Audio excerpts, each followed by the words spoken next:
Burnout Paradise is the first game we've totally started from ground up, from scratch on PlayStation and Xbox 360. So it's really all new. It's taken a long time. It's taken us probably longer than any other Burnout game. We've put a lot of work into it.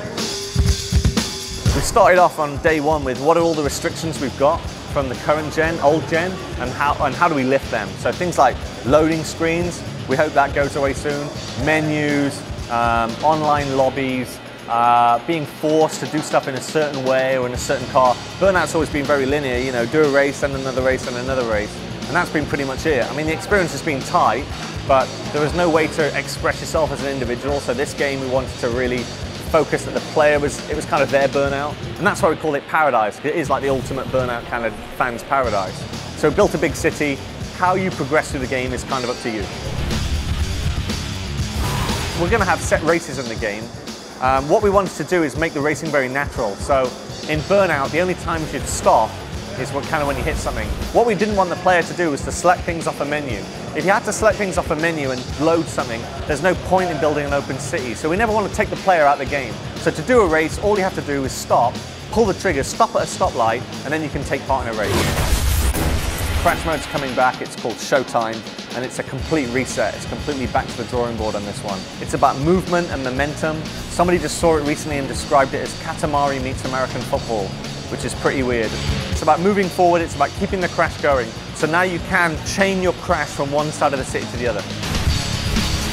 We love online play, but it's still kind of a hostile vibe out there, right? So what we've done is build systems so you can still compete online whilst you're offline with your friends. And we've also built it so when you do get online with your friends, that's where we've spent a lot of time. Playing strangers is cool, but playing with your friends is better.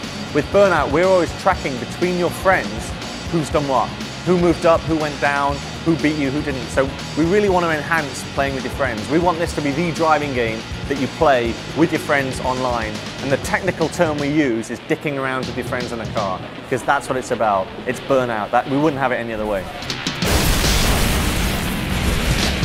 We have something called road rules, and basically each road in the game is named. They're named after the designers and artists that build them. And there's 2 pieces of gameplay attached to every road in the city. Who was the fastest and who did the biggest crash? So with the people on your friends list, you're going to pull in their road rules. So from driving around, you can turn this on or off. While you're driving around, you can see visually the game's telling you whether one of your friends is faster than you. So when you break a record, it'll come in with a news flash. The game will ping you and tell you. So when you sign into the game will be taking the data that your friends have done recently. So it's a way to play online, even if your friends are offline, because you're always competing against them. You're always trying to beat their times. Just like in World War II, when pilots shot down the enemy, they'd kind of rate their kills down the side of the plane visually. We thought that photos would be a cool way of doing it. So we figured we want to take that to the next level where you could see the people you were racing. So every time you crashed or took them down, it took your picture and sent it to them, and it took their picture and sent it back to you. So we call them mug shots, and you view them in like a rogues gallery, kind of what we call the lineup. The game's coming out at the end of the year on PlayStation 3 and Xbox 360.